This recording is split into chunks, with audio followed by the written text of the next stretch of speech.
manglingkod. Sa makausapa mayong udto diha ninyong tanan. Hapit naman, no? It's already around 10:15 I think, no? Karon mga kaisunan niining o atol niining ato ang pagsaulog sa Corpus Christi or Corpus Sanguinis Christi, the body and blood of Christ, nga diin gipunting niini ang santos nga Eucharistia, ang santos nga misa. Kining atong gibuhat karon. Mao ni ang Domingo nga gigahin alang sa paghatag og kabililhon niini. Nya nindot kaayo nga ato ang balikan ang katisismo bahin sa santos nga misa. Kay daghan kaayong mga pangutana karon sa kasamtangang kahimtang kabahin sa santos nga misa. Dili sa ingon sa pakigdebate niini kundili alang sa katahuran niini. Ug mostly ang nangutana mga batan-on. Mga batan-on ang nangutana. Naay nangutana nganong magsimba pa man. Di ba di ay mahimo sa balay nga Disyembre man mag-ampo kung magrosaryo di ay ko.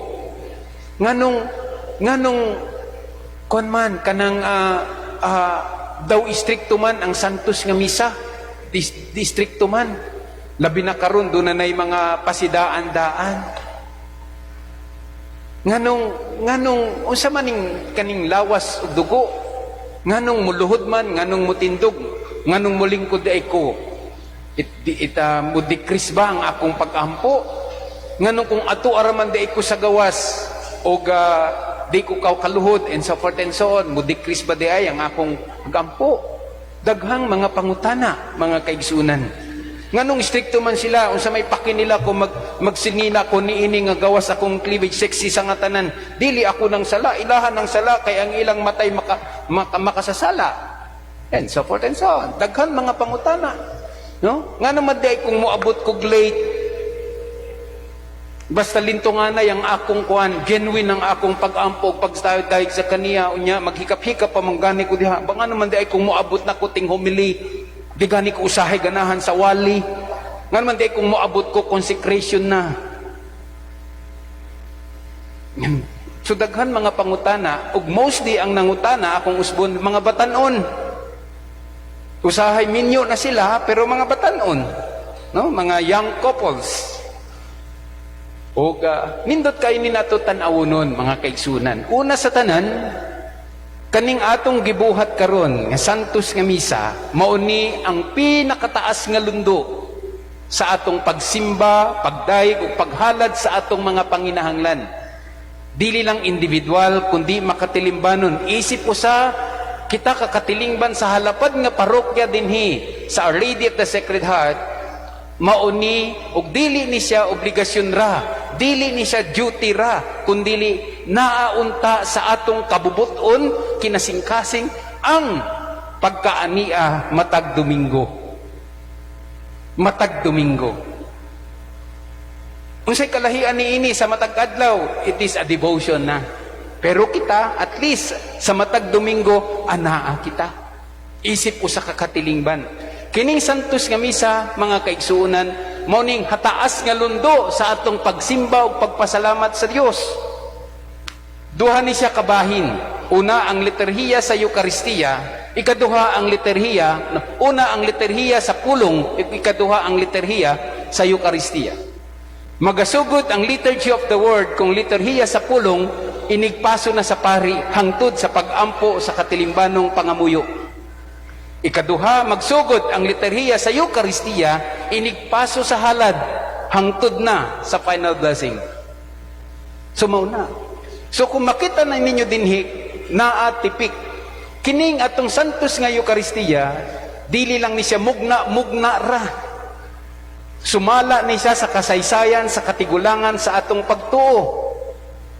Una sa tanan, mga kaigsunan, kini siya nahiugat dito sa kapistahan sa paglabay sa Ginoo kon Passover or the Paschal celebration nga gisaulog kaniadto pa sa mga Hudyo sa panahon pa ni Moses, sa panahon pa nila Abraham. Nga gisaulog na kini siya nga diin ilang gidumduman una sa tanan ang paglabay ni Yahweh sa katilingban sa mga Israelita didto sa Ehipto aron luwason sila sa kadaot og kaulipnan. Diin didto giingnan sila ni Yahweh, pagkaon kamo niini nga gayuna sa inyong panihapon diha sa pan nga way libadura or way patubo og naamoy kanang nating karnero ug ang dugo niini ipahid sa pultahan ug inig kakita ko niini, inig kadungog ko sa inyong mga pagampo, mulabay ra ko apan ang wala magbuhat niini aw maangkon nila ang kamatayon. Ug mao'y nahitabo ug daghang mga pagpanghilak nitong higayuna gawas sa mga ningtuman. So didto nagagikan kining giingon nato nga santos nga misa nato unya didto dili lang kanang gitawag nato og pagkaon sa pan, sukad adto gimaymay na sigikan pa sa mga katigulangan adto sa mga anak ang ilang kasinatian kabahin kang Yahweh. Ilan ang gimaymay aduna sila'y scroll nga gibuhat diha ug mauto na hiugat ang pulong pinagi sa scroll ang kasulatan sa Dios nga nahipatik diha ilang kasaysayan. It was first oral tradition and later on gihimo na gisulat na sa written tradition. So gikan pa sa makasaysayan nung buhat nga gahasta gani sa panahon nila Jose, nila Maria, gani moadto sila sa Jerusalem netong panahon na aron sa ulugon ang hiniusang Paschal Mystery o ang paglabay sa Ginoo. Gani ang panihapon. Ang panihapon sa Ginoo nahiugat gihapon didto, nanihapon ang mga tinunan tungod sa ilahang pagsaulog sa Paschal Mystery sa ilahang mga katigulangan. Ug ang santos nga si Eucharistia, mga kaigsunan, nahiugat na diha, nagagikan na sa atong Ginoong Hesukristo nga miingon kini mao ang akong lawas. Nahitabo kini sa panihapon sa Ginoo sa iyang mga tinun-an. Kini mao ang akong lawas, kini mao ang akong dugo nga ibuhos sa tanang katawhan alang sa kapasayloan sa sala. Kini mao ako. So diha mga kaigsunan sa consecration pa lang ug dinhi sa santos nga misa naa ang presensya sa Dios. Anaa. Mabitaw kung balikan nato ang santos nga ebanghelyo in taon. Una nakit-an didto ang pagkapari o pagkahari sa atong Ginoong Hesukristo. Una ang iyang pagkahari nga diin giabi-abi niya o giayo ang mga masakiton didto haduol sa lapyahan sa Galilea. Hangtod happy abtan na sila in taon o kagabion. Anaa ang iyahang pagkamaluluyon, anaa ang iyahang pagkamapaanguron nga itunol diha kanila ang kaluwasan. Dili lamang sa kaluwasan sa ilahang panglawas, kundi hasta ang kaluwasan sa ilahang kalag, iyahang mga pagtulunan. Iya lang gialagaran. Ug gani iya untang hagon ang iyang mga tinunan. Nga miduol diha kaniya nga nag-ingon papaulian na sila Jesus kay awaaw ding dapita, ngit-ngit na raba. Aron makakita silag makaon, aron makakita silag katulganan. Pan si Jesus mingon, kamoy magpakaon kanila. Pag-auhag niya sa mga tinunan, nga puhon mga lagad alang sa katawhan. Apan wala ni sa hisabti sa iyang mga tinunan tungod tingali pod sa kakapoy. Ano siya mang Ginoo? Usa man Jesus, mamalit mig pagkaon, mamalit mig pan, di daghan ra ba kay na sila? Busa, diha mo gawas ang pagkapari sa atong Ginoong Hesukristo. Sa dihang gikuha niya ang pan, gikuha niya ang isda ug miyahat sa langit ug nagpasalamat ug iya kining gipikas-pikas ug gihatag sa mga tao. Mao bitaw ang santos nga misa mga kaigsunan. Pagdumdum nato sa panihapon sa Ginoo nga mipikas-pikas ug mihatag og kaluwasan sa halapad nga katawan. Sa iyahang pagkamapaanguron, sa iyang pagkamaalagaron, iyang nahitabo ang milagro.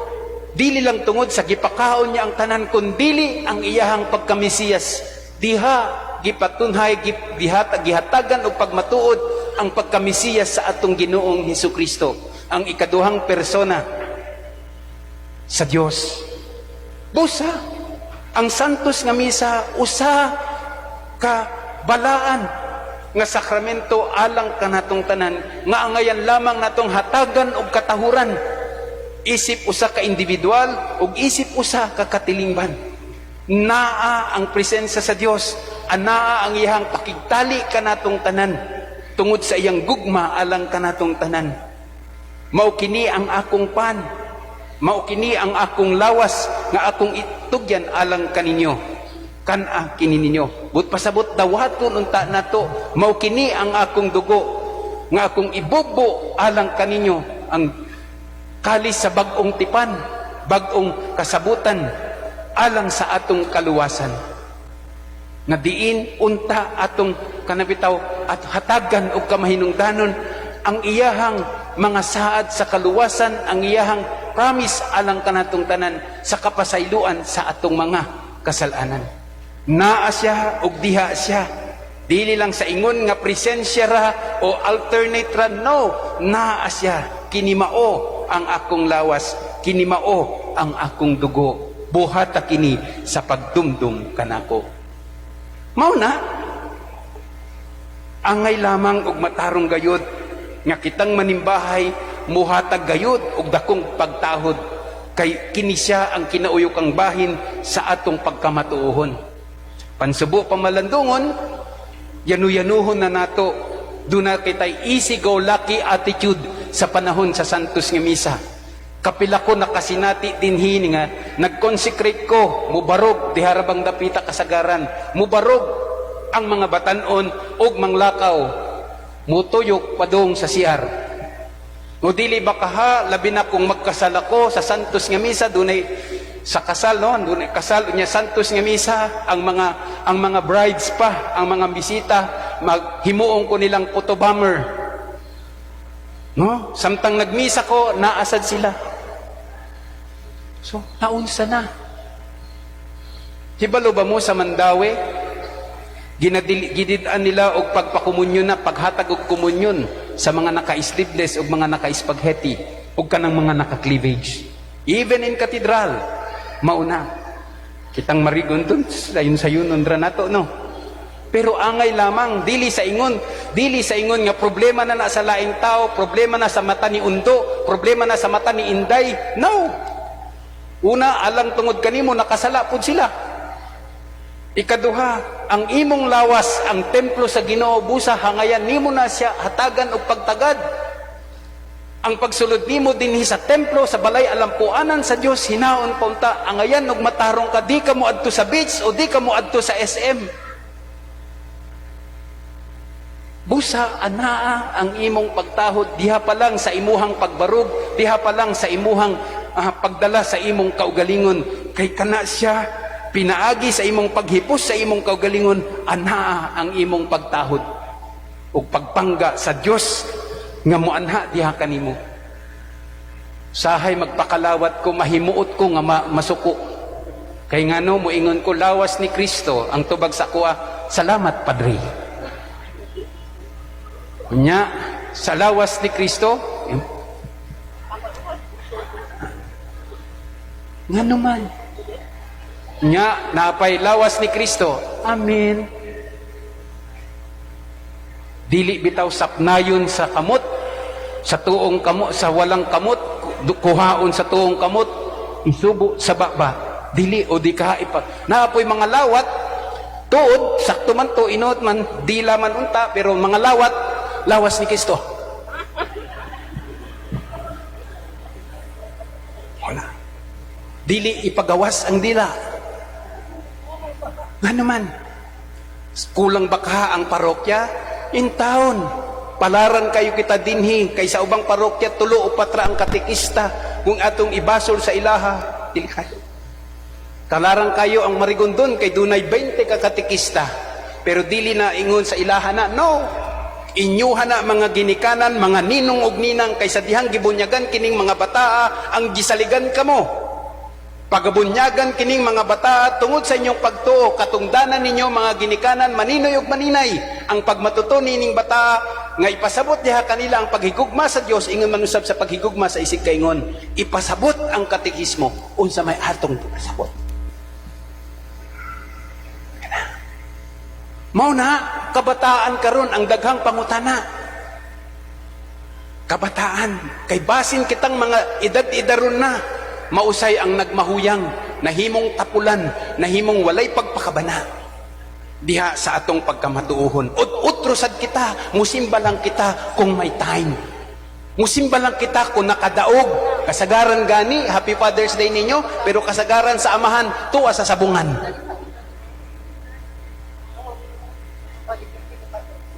Diha kita giawhag, mga kaigsunan. Mao na, hinaot pa unta. Kung sa may epekto sa Santos nga Misa, nga nung ato manimbuhaton, una, ang Santos nga Misa, nagahatag sa makanunayong grasya nga atong gikinahanglan samtang kita nagpuyo paniining kalibutan. So sama nga nagkaon ka sa makanunayon, doon na kay paniudto, doon na kay panihapon, o doon na kay pamahaw, pakapinan panimog merienda, unya midnight snack pa, mao na ni alimurok ang imong aping. Pero bahalag alimurok ang imong aping, taas na kayo kag bilbil mga kaigsunan, pero niwang ang imong kalag. Niwang ang imong kalag, ug sa ingon ni ana, kay wa man kay simba-simba, wa kay ampo-ampo, wa kay kalawat, wa pagkaon sa kalag. Ang kalag na nagniwang, sayon ra in taon pod masakit. Sayon ra in taon siya mawad anog baruganan. Ang kalag na niwang, sayon ra in taon siya matintal. Ang kalag na niwang, sayon ra siya in taon magmahuyang. Tambok tuod ka, macho tan-awon ka, pero wa kay simba-simba, tan-awa ang imong mga baruganan pamatasan. Diha. So atong tahuron ang grasya sa Dios nga gihatag kanato, ug dili unta nato yanu-yanuhon.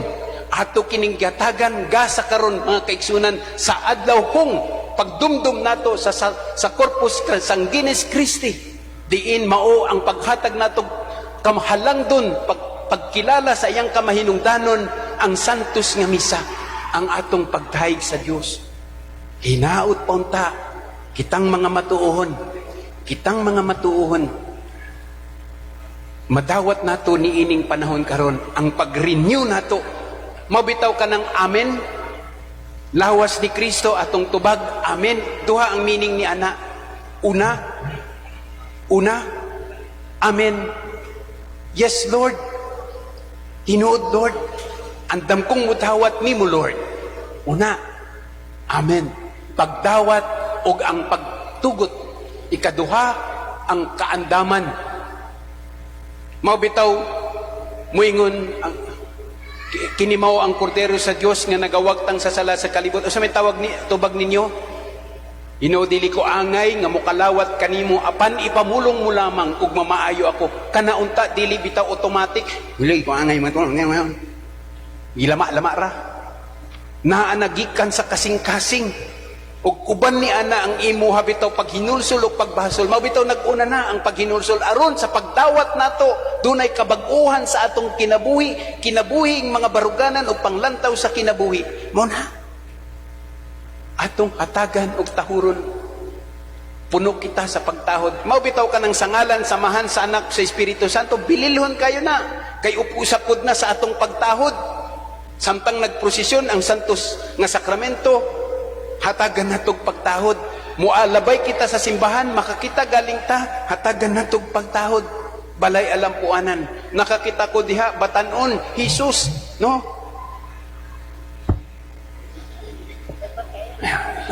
Kana. Nya napay usa, nga taas kayog buhok, unya nilabay sa diha, na siya, isulod na siya sa simbahan. Unsa na, napilayan? No? No, kumubo nga. Nindot unta na siya nga genuflect. Apan, tinud-unay. Dili ka nang pakyut-kyut. No. So, pamalandog kini siya sa atong pamilya. Giunsa nato pag matuto, pagtudlo kining atong mga anak. Pero ikaw, amahan, paspas kay kang mutudlo og Dota og Mobile Legend. So, diha kita giawhag mga kaigsunan. Nga hinaot pa unta, ibalik nato, dili ni siya revise, dili ni siya revision, walay na bago, walay na papas, maintain ni siya. Kita lang mismong katawhan sa Dios ang nahimong taphaw mabaw sa atong pagsimba. Taphaw mabaw ang atong pagsabot. O gusto lang tang hilig tag shortcut, instant. Mabitaw dagang instant baby. No? So diha. So hinaot pa unta nga kini siya makabalik tanaw kita sa kaanindot sa santos nga misa nato. Bulahan kay kita nga giandam ni siya o gihatag ka nato sa atong mga katigulangan. Dili lang ka ng kanabitaw basta lamang kitang magtarangta, I love you Lord, praise the Lord, ginoo ko Lord. Nana. No, naa siya. Naa. Ang mahinungdanon lang isagtun nato. Doon na siya relihiyosong kasinatian. Dili lang sa ingon nga matagbaw ang atong kahawang, pero kita sab gikonsensya, gipangutana, mutulirok sa atong mga tandag. Hinaot paunta. Sa ingon ning diwa, simbahon ug daygon ng Ginoong Dios, manindog kitang tanan. By the way, ang pagtindog may pinakataas nga lundo sa atong pagdahig. Ang luhod may pinakataas nga lundo sa nga porma sa atong pangilaba. Kabahin gyud na siya sa santos nga misa. Samtang kita nagabarog, nagatindog, daygon ug himayaon ng Dios sa pagpadayag sa atong pagtuo. Kitang tanan, nagatuwa ko sa Dios. Nga mahan, makagagahom sa tanan, magbubuhat sa langit ug sa yuta, ug kang Hesukristo, iyang anak nga bugtong, Ginoo nato, nga gipanamkon sa lalang sa Espiritu Santo, gianak ni Maria nga Berhen, gisakit sa sugo ni Poncio Pilato, gilansang sa krus na matay ug gilubong, mikunsat sa mga minatay, sa ikatulo ka adlaw na banhaw, misaka sa langit, nagalingkod sa tuo sa Dios nga Amahan, makagagahom sa tanan. Gikan dito mubalik siya aron paghukom sa mga buhi ug sa mga minatay. Nagatuo ako sa Espiritu Santo, sa Santa Iglesia Katolika, sa kaambitan sa mga santos, sa kapasayloan sa mga sala, sa pagabanhaw sa lawas, ug sa kinabuhing dayon. Amen. Pinalanggang katilingban sa Dios atong dumduman nga sa santos nga misa gibusog sa Amahan, ang iyang katawhan ginamit ang pan nga langit nun, ang iyang pinalanggang anak. Mag-ampo kita ngadto sa atong mahigugmaong Amahan alang sa tanang panginahanglan sa tibuok kalibutan diha sa pagingon, Amahan, patalinghugi kami. Amahan, patalinghugi kami. Diha sa Espiritu sa imong kaambitan, hinaot ngang among nga leader sa simbahan, mamahimong matridanon nga mga ehemplo ug mga salamin sa imong gugma ug himaya ngadto sa mga laiko nga matnud-anon ug sa tanang mga tao sa maayong kabubuton. Magampo kita sa Ginoo. Amahan, patalinghugi kami. Dinasig sa imong walay katapusan nga gugma, hinaot nga ang among mga nasyonal ug lokal nga mga lider ug kami ang mga lungsuranon kusganong magpreserbar ug magpasiugda sa dignidad sa matagtaw sa tanang mga level sa among katilingban. Magampo kita sa Ginoo. Amahan, patalinghugi kami. Sa pagsunod sa panig-ingnan sa inyong mahigugmaon, dili mabahin nga panagiusa, hinaot nga ang tanang pamilya mupalambo sa mahigugmaon ug maluntarong relasyon, diha uban ug taliwala sa usag-usa, hinaot nga ang mga bana ug mga asawa, mga gigikanan ug mga anak magpabilin sa pagigugma nga walay kondisyon. Magampo kita sa Ginoo. Amahan, patalinghugi kami. Hinaot nga ang gagmayng katilingbang simbahan maningkamot sa pagtrabaho uban ang mas dakong panag-uyon ug kalinaw, taliwala sa mga membro sa simbahan, taliwala sa ilang mga limitasyon ug kagamay. Magampo kita sa Ginoo. Amahan, patalinghugi kami. Hinaot nga kaming tanan nga nakatigom dinhi makaambit sa himaya ni Kristo uban sa imong balaang espiritu pinaagi sa among pag-atiman sa usag-usa. Magampo kita sa Ginoo. Amahan patalinghugi kami. Hinaot nga ang mga sulugoon sa Dios, Obispo Teofilo Camumot, ug Padre Joel Shibali, mabayaw na sa kanungganan sa altar. Magampo kita sa Ginoo. Amahan patalinghugi kami. Sa pagsulod nila sa ilang walay katapusang pulianan uban kanimo, dawata ang among mga minahal sa kinabuhi nga mitaliwan na sa imong gingharian. Magampo kita sa Ginoo. Amahan patalinghugi kami. Labing manggihatagong amahan diha sa sakramento sa Eukaristiya, gisangkapan mo kami sa tanan namong gikinahanglan pinagi sa imong hamilingasa, ang imong anak. Dawata ang among pangamuyo pinagi kaniya nga buyog hari hangtod sa kahangturan. Amen. Nining atong pagsugod sa ikaduhang bahin sa Santos nga Misa, ang liturhiya sa Eukaristiya, mahimo natong ihalad karon ang atong mga bunga sa atong mga singot sa Santos nga altar.